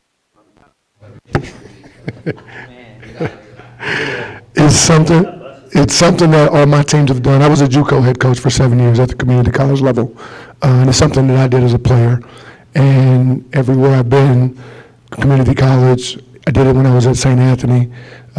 Fortunately for them, we're near a beach, so there's a trail that they run on. My community college teams, we were talking about it earlier, ran in a circle in the afternoon. And we do it at 6 a.m. So these guys are up at 4:30, 5 o'clock in the morning. They didn't complain about it. They competed for times. And so we just wanted, for me, it's setting the foundation. And obviously it builds mental toughness, but I also want to see who's serious. And, kids who are more committed will make the sacrifices. We talk about it as a team, it's like a bank account. And you can't make any withdrawals during the season if you haven't put any investments and made any deposits before you get ready to go to the bank. Obviously, that's something not a lot of people are going to walk into and want to do. And obviously, you guys made the decision to come over to San Monica. What was that like? And coming into a situation where you knew Coach Cap's going to be a tough coach, but someone who's wants the best for you guys. And, sometimes guys go to schools and it's like they don't. I mean, I don't want to do 5 miles, and, that's something I would have if I moved myself to it, but, obviously you guys chose to run to the grind instead of from it, I should say. So what's that, been like for you guys? When I came to St. Monica, I knew what I was getting into because I've been with Coach Cap since 7th grade. So I ran 5 miles actually when I was in 8th grade. So I kind of already knew what I was getting into. So I think it was pretty easy for me to transition. And for my transfer was to, because I knew he would push me to be the best person I can be. So I knew that if I wanted to take a next step, I would need to be pushed. And I think that he does. For me, I've realized over the past summer, really, that it takes a village for someone to be great at anything. And I feel like the change, stepping out of your comfort zone and being comfortable with, being more comfortable with things that you were uncomfortable with, really helps you it helps you be less scared whenever things are in your face and in the moment. So I feel like I really, me 2 years ago, probably wouldn't have wanted to be running 5 miles and waking up in the morning, but I feel like I really appreciate it, and being in the moment now, I really appreciate it because whenever I do go to college next year, and I'll be less surprised as what's expected of me. So I feel like I'll be more in tune to what I need to do.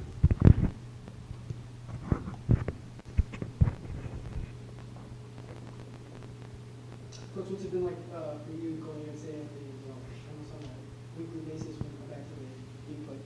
One more time. What's it been like for you? I know it's been a while since you've talked about St. Anthony's and stuff like that. What's it? Is there any feelings coming back? Any reminiscent about going out there? No, I had 7 great years at St. Anthony. The program was Division IV when we got there, and we were able to get it all the way to the Open. And so for me, it's I'm happy for the success. I'm happy that they're doing well.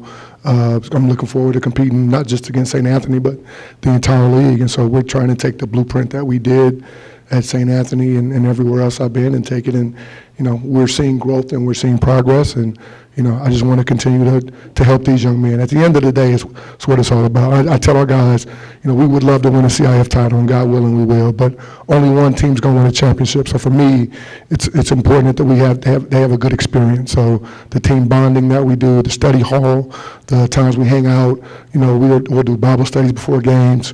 For me, the experience is the most important part. For sure, we're going to prepare, lift weights, watch film, all that kind of stuff. But making sure that they have a good experience is extremely important for me.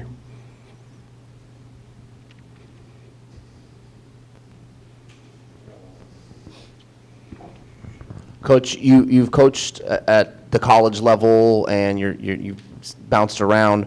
I like asking coaches that have been at the college level, what's the biggest challenge coaching high school basketball? It's funny because when I took this job, when I left St. Anthony, I was there 7 years. And so in my mind, when I took the job, I'm coming into year 8.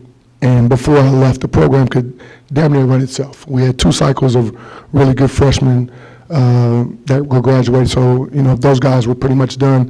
When I left, I think it was 8 seniors. And so those guys had been through every practice, and I could step away, and they would pretty much run everything. Coming to St. Monica, I almost forgot what it was like year 1 and year 2 to build it. And so creating a culture, and I talk about it with him when he first got here, it was like, it's different. I'm like, well, you were fortunate to walk into an environment with 8 seniors. Now it's his responsibility to build it. And so he's got a shift in his leadership. Obviously all these guys are seniors, but building something is harder when you're at the very beginning. So that's where we are now. Getting guys like Solo, and you asked about Juju, who's a high-level freshman, getting the transfers and the young guys that we have, it's expediting the process, if that makes sense. And so getting good people is important for me because we do grade checks, we do study hall, and if guys are not taking care of business in the classroom, we're going to address it. For me, that stuff is just as important as on the court. And so the fact that, when I got the job, Mike had stayed because I know he was looking and some of the other guys. And so we've been able to keep our core together. So I'm excited about it. And, I've won the Delray League before, and I want these guys to experience that. It's not about me. I'm 55 years old, so I want these guys to have a great experience before they graduate. And that's what I really would like to do.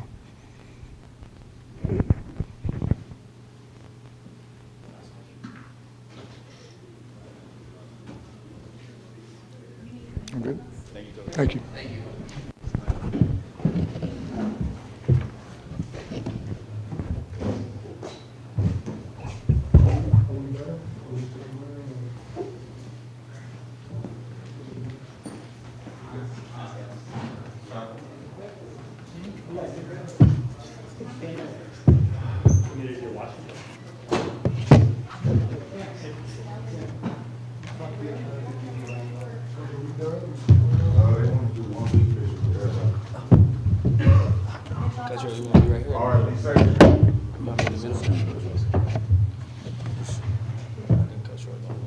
Okay.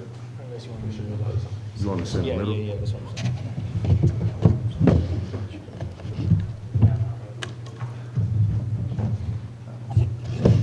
When you guys talk, make sure the mic stay here, all right? If you're closest.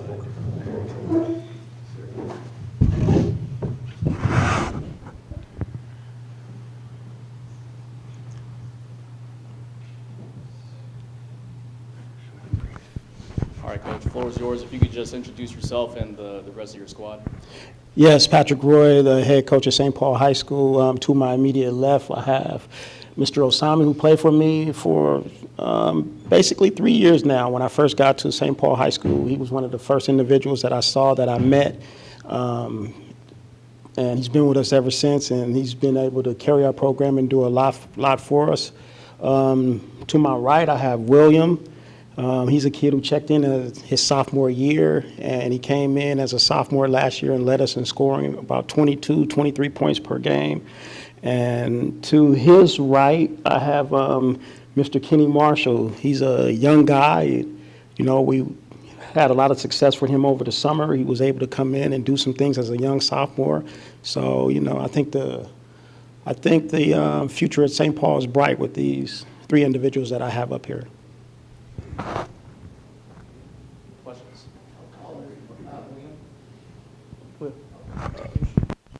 I'm 6'3". So, I mean, it feels like you've been at St. Paul forever. I'm just going to come out and say it, you know. But, you know, talk about what it's been like. You're finally a senior this year, you know, stepping up into I mean, it feels like you've been in a leadership role for your time here, but, you know, finally the big man on campus, you know, talk about what that's been like and, you know, having to adjust to that. Came by fast, man. I'm not going to lie. I still remember me being in 8th grade. But it was tough, the shoes I had to fill in to be a leader here. 3 years with Coach Roy, it was amazing. It still is. I have one more year. This league is just only getting more competitive, so my leadership has to step up, especially with the young fellas that I have on my team. I have to help them and prepare them for next.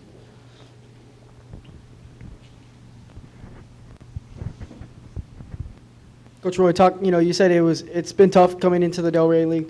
You know, obviously 2 years ago you guys made that quarterfinal run in Division I. Last year didn't have so much success. What's it like, you know, what's the journey like to get back to, you know, getting into a deep run into the playoffs? Definitely for us, it's been a little topsy-turvy. It's been tough. Just really coming in and to the Delray League, just being able to play intense basketball every single day, night in, night out. I mean, there's no breaks. I think last year we lost 8 games by less than 5 points. So when you talk about those kinds of games coming into the Delray, it's just tough. It's a tough league, but we have a little bit of experience underneath our belt now. We think that we can come in and do a lot better. I think we're going to surprise some people this year. So, but being in this league, who can say?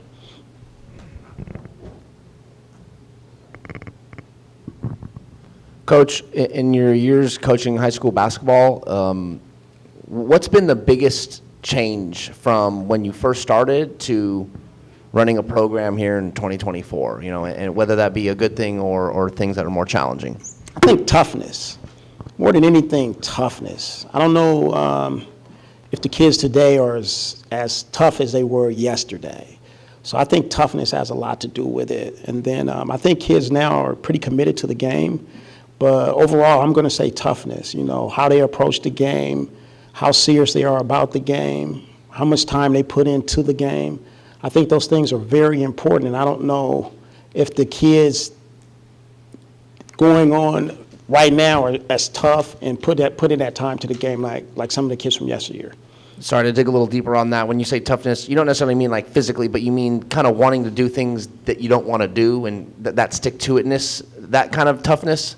The showing up every day kind of thing? Yeah, that kind of toughness and just finding a way and the will to win. You know, we've played a lot of close ball games. In a lot of close ball games, we were unsuccessful.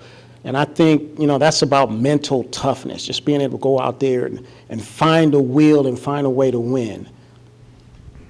Hey, Pat, you also hear a lot of coaches say that they don't think kids now watch enough basketball. Do you sense that as well? I do. I think if you go out and watch the basketball games, and you can learn from it. You know, definitely basketball is something that you got to learn from it. You can go out and watch certain things. You can also go out there and apply that to your game. So I think it's just a variety of things: toughness, you know, watching basketball, putting in the time. I was telling some people not too long ago, kids don't like to play basketball anymore. You know, back in the day, parks would be filled up. Everybody's outside playing. Now kids, you know, they feel like if they can go in the gym, get them 200 or 300 shots up, and that'll take the place of working out any day. So I don't know. I'm old school. So I mean, I believe in going to go play. If you want to be a player, go play. Get better. And what about these guys? Which way do you guys fall under? You want to get out there and play, or what? Oh yeah, I love basketball. I mean, just for me, I just love basketball. So whenever I could work out, I just try to make time to go work out. Like probably get 2 to 3 workouts a day. No matter how my body feels, I just got to recover, stretch every night, take care of my body, just drink water, and whenever I get the opportunity to play, I just play. I'll say for me, I'm like a dual sport athlete, so I try to make my football and basketball. Try to just play whenever I can and try to be the best at everything I can do.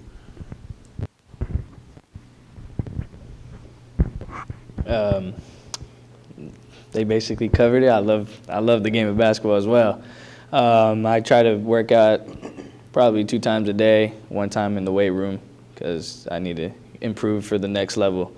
So other than that, I'm always touching the ball regardless or in the weight room. So there's never a day I'm not working out. Can you describe how William was able to score so many points last season and what he's improved on? I think William came in to our season last year, and he was very confident in his shooting. And then he had a really good point guard that was able to help him be able to score all those points, and Mr. Osami passing him the ball. And they're like a duel, so they're like our 1-2 punch. And so far, like if Will's not hitting, then Osami will step up, and vice versa. So I think that I think we're gonna have a good year this year. I'm looking for Bryson to come in and do some things and hit some baskets for us. We're looking for Osami to come in and do some things. We have another kid named Tong Nguyen who's definitely going to be one of our key guys. So. And I think that we'll be in a much better situation due to the fact that we have 4 returning starters coming back. William, how tall are you? I'm 6'3". Coach, you know, I went to St. Paul, so I know that 6'10" guys aren't coming onto campus every day. You know, you look at teams around the league and you see guys like Doug Langford, you know, with height, talent. What's that like for you having, you know, not the tallest team in the league, but having to deal with, you know, a lot of size and a lot of talent, especially throughout the league? For me personally, it doesn't matter. You know, no matter who we play, how big they are, how tall they are, how fast they are, you know, it's totally irrelevant to me. I think that we have to come out there, be prepared to play against anybody, and we need to be successful. And that's what we're gearing up, and that's what we're going to do this year. It's going to be a different season for us. Coach, how many years have you coached high school basketball? This is my 28th.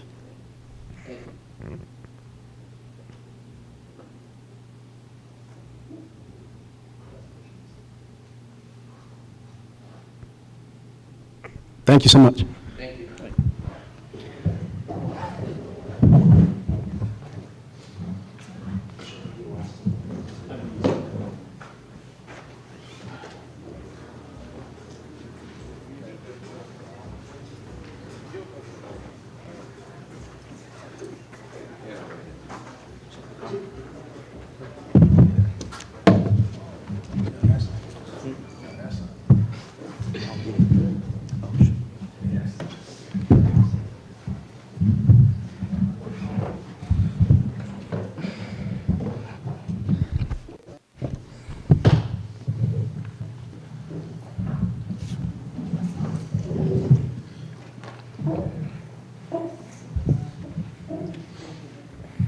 Coach is still here. Good job. All right. Coach, if you could just introduce yourself and the squad.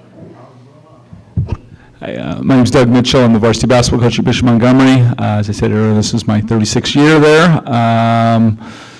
To my left is Christian Hall, one of our captains. To my right is Dennis Woods, one of my other captain.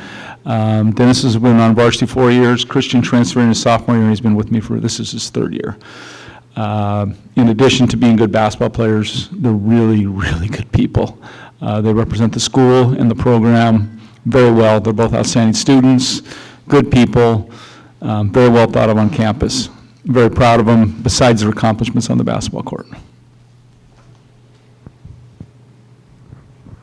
Coach, you have a very young team, as you mentioned earlier, and I know last year some growing pains, I think is a fair word to use, but now that youth has some experience, what's kind of the next step as you build the house, so to speak, for this young team? Because there's so many more years to go here. Yeah, I think we really had no seniors last year. That's not true this year. I've got these two, and I've got a third key player that's a senior, Cameron Brewer, who's an outstanding football player. They didn't make the playoffs this year, so I got them a little earlier than usual. So I think we have some senior leadership. And my thing for the young guys is, I know these two guys sitting next to me were discouraged and down last year about, I wasn't so much because of due some injuries and lack of depth. You almost could see it, but I know they have higher expectations for themselves in the program. And what I've got to make sure the young guys understand is it's their last go-round. And they've been important to this program, and they've been important to me. And they have to be able to step up. Now, a lot of them get valuable experience last year. I mean, the twin brothers, they played our position last year. They were our bigs. They're really wing guys. So we brought in some more size this year, and they're playing more their natural position. I think we have better depth, and I think everybody got better, and these two guys got better also. Question for Christian and Dennis. What did you guys learn last year, and how excited are you to get going for your senior season? I would say I learned patience. Me and Dennis both were really ready to go last year. But like you said, there were some growing pains, so you had to be patient through that. Definitely just like a learning experience. Learning to show your leadership more than just talk it. Being able to express, I would say, like a fighting spirit, more of, the team gets down, we get down, but us being two leaders, being able to hold up the spirit and kind of just be encouraged regardless of the outcome. Christian kind of already said it. Last year was a lot of growing pains, and I learned that like being a leader isn't always about just screaming at your teammates or trying to be the best at what you do. It's about being able to know who your teammates truly are, and even through the downs, because we had a lot of downs last season, being able to stay strong and keep the team together. I think that was the biggest success of our season last year, because most people look at it as maybe a failure, but as a team, we really got like more connected and more together. So now it's really like a family. I'm excited for this year. Doug, for your guys, you talked about not going to the playoffs and or have a little more perspective about it. But when again going into your senior years, how much did not making the playoffs and seeing the success that the teams in the league had, that you competed well against most nights, how much was that a motivating and driving force, and almost from other people who were playing playoffs and you were playing in Dino's league or whatever, how much did you use that to kind of drive you in the spring, summer, and fall? Definitely super motivating, knowing that in every game we played and we competed. Most of our games were very close games, so knowing that you can compete with the teams that are making deep runs, I would say it does hurt a little bit, but definitely coming into this season is definitely a motivating factor for sure.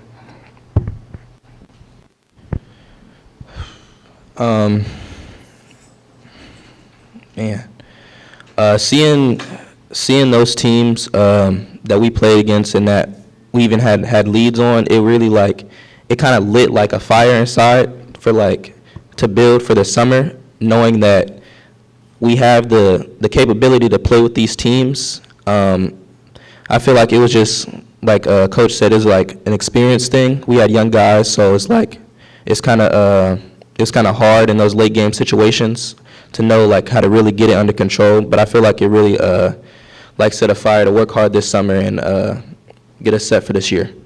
What do you see in practice, more than because you understand it, but what do you see in practice where you think you are pushing, okay, yeah, we're turning that corner, guys are kind of getting it, we're kind of doing some things that we didn't do last season?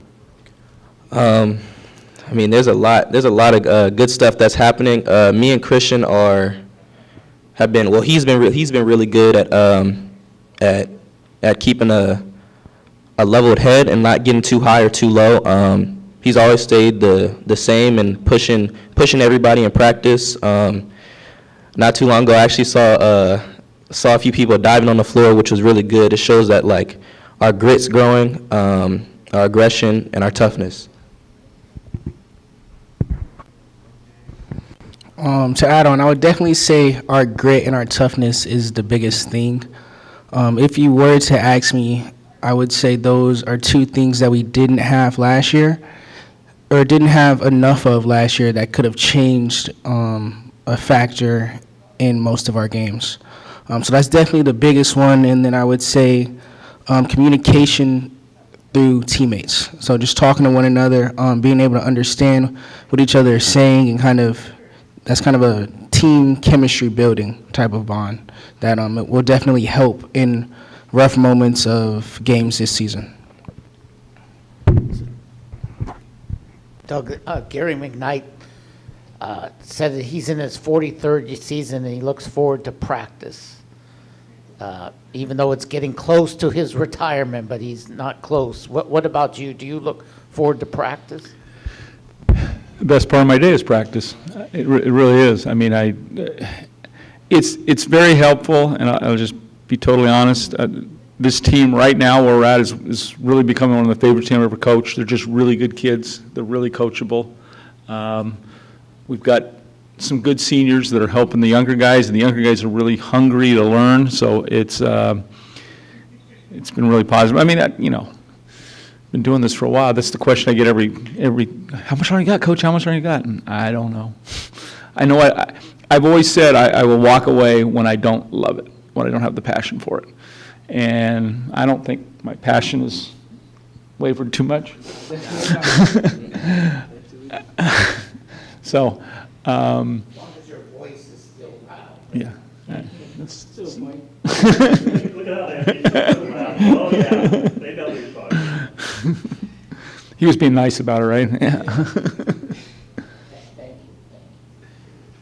Doug, you've had traditions of twins, guys who were good as freshmen, but I don't think you've ever actually had, like you said, a roster where you've got 10 freshmen and sophomore. Is that kind of taking you back to where in years past you kind of hit the ground running in the fall, where now, okay, you're now still doing some of the building blocks and trying to get a foundation before you can do a lot of things that you might have done a little earlier? Yeah, it was helpful this year because, a lot of those guys, we had some guys that should have been playing varsity basketball last year. It was just it was a numbers thing. And even with this team, I don't know if we'll really hit our stride till late still.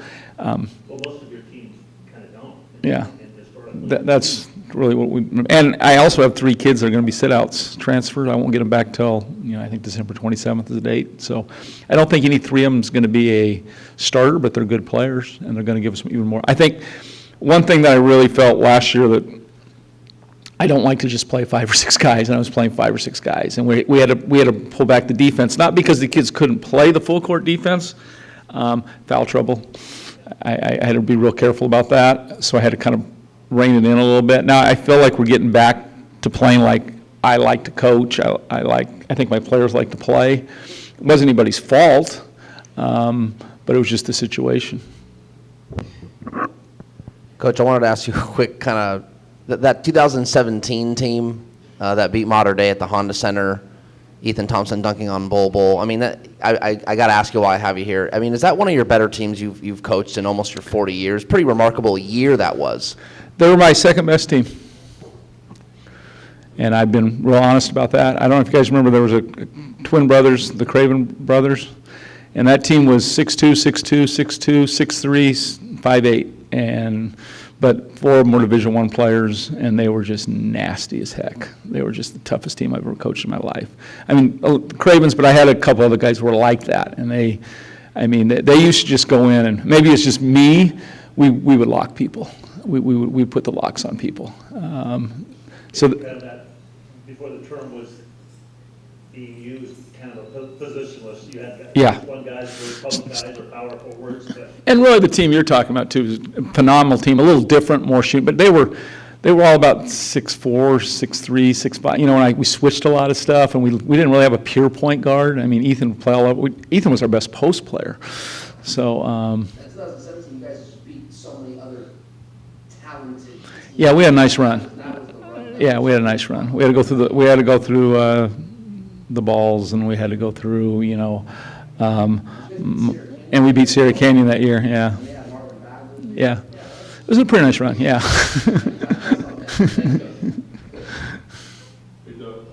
Where's Eric Gong at with his progress this season?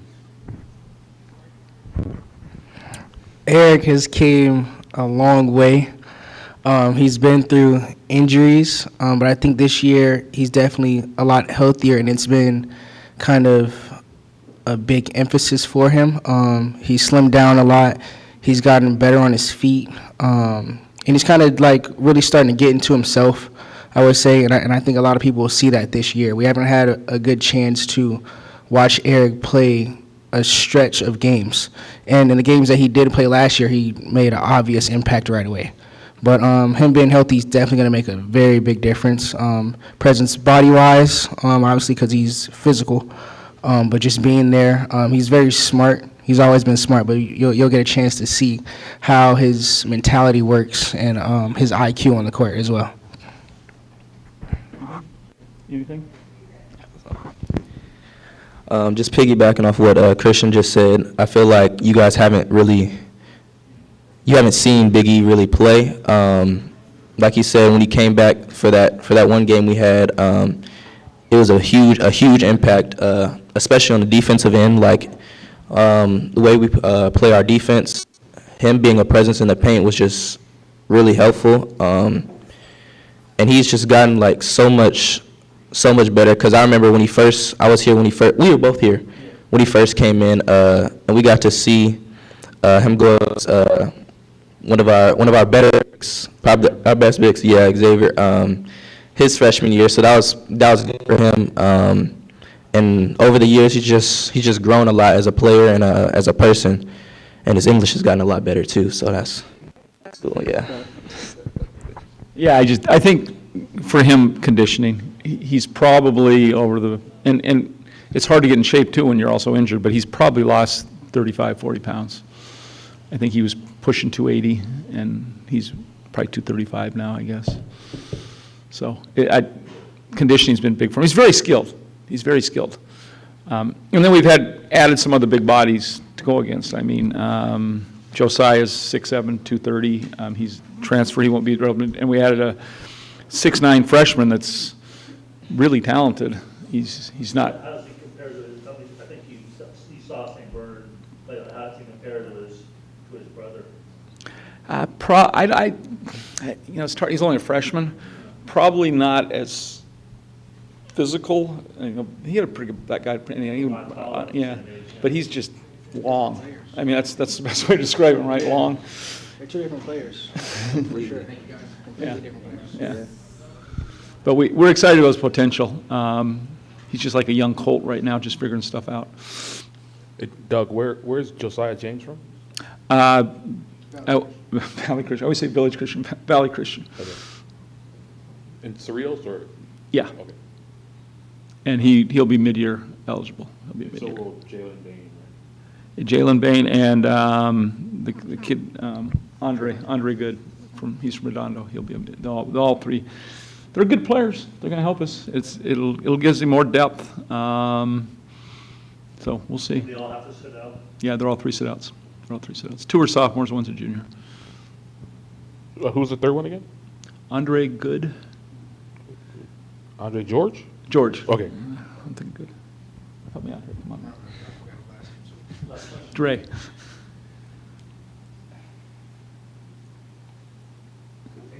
Thanks, guys.